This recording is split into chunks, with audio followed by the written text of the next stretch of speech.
Hi, everyone. We are going to go through an example of how to use Bacalhau for queuing large numbers of jobs and how to scale up and scale down machines as they come about. Let me give you the lay of the land first.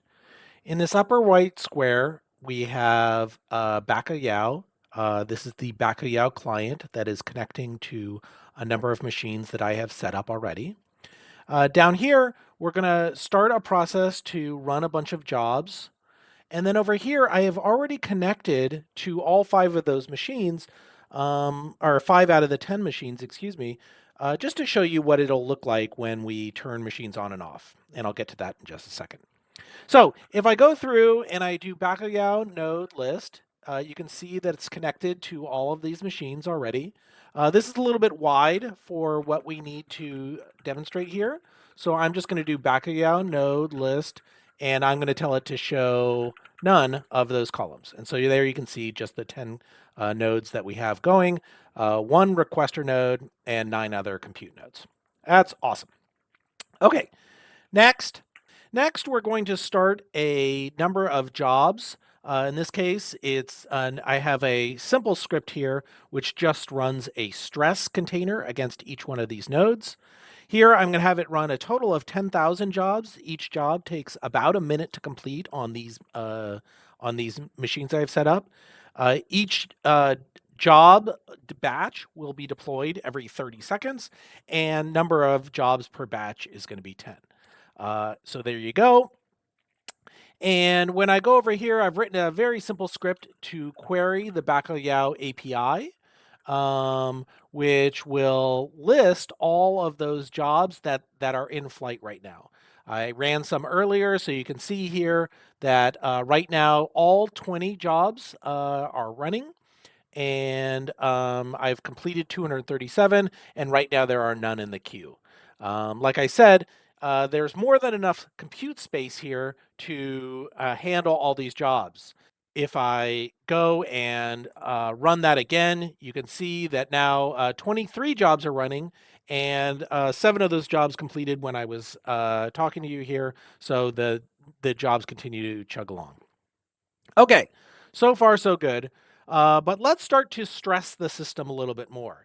If I turn this off and I go and have it run a whole bunch of more jobs. So in this case, let's go up to 40 total jobs, 10 seconds between each batch of jobs, and still 10,000 total jobs running. If I go up here and now demonstrate those jobs running, you can see that there's going to be a whole lot more jobs. Right now, there are over 65 running.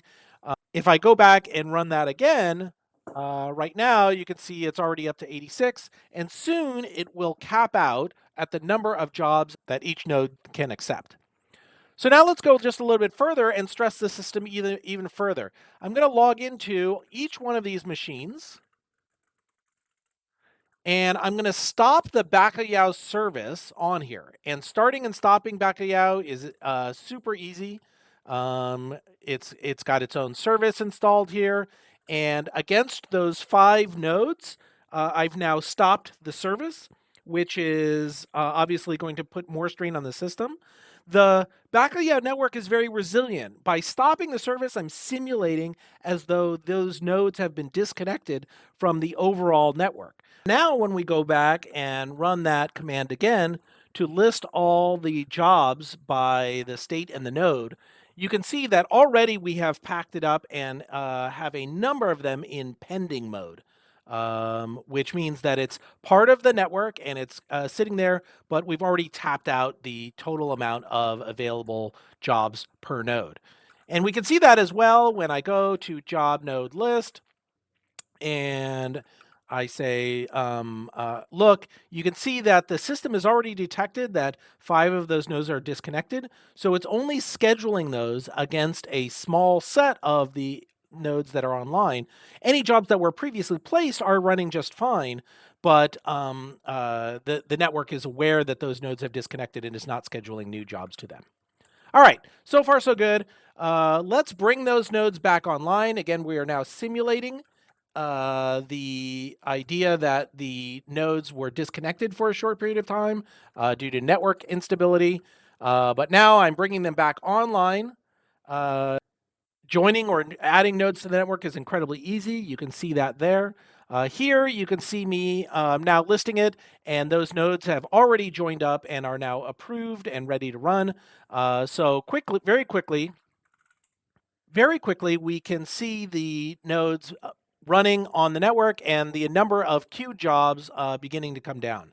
Now, you can see here that it's still really, really high, and we'd love it to be even shorter, faster. So what can we do? Well, we could add a whole bunch more machines. Um, we are going to deploy a whole bunch of spot machines on AWS that will connect back to the requester node being hosted on Azure.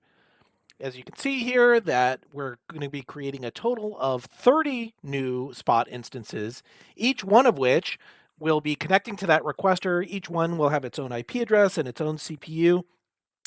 And the Bacalhau network doesn't care about what cloud they are deployed on. All it knows is that new things have shown up with the correct credentials, and it can now begin scheduling jobs to those locations. And so that's it. When I go back and look at the number of nodes available on my network, I will quickly be able to see that it is full of a whole bunch of new machines.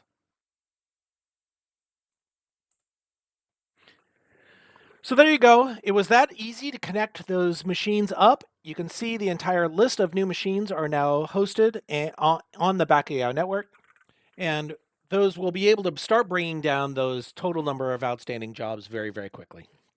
So with that, you can see how powerful the Bacalhau network is, the fact that it can work cross-region, cross-cloud, and makes it very dynamic for responding to increased bursts of activity and responding with very efficient machines no matter where they are.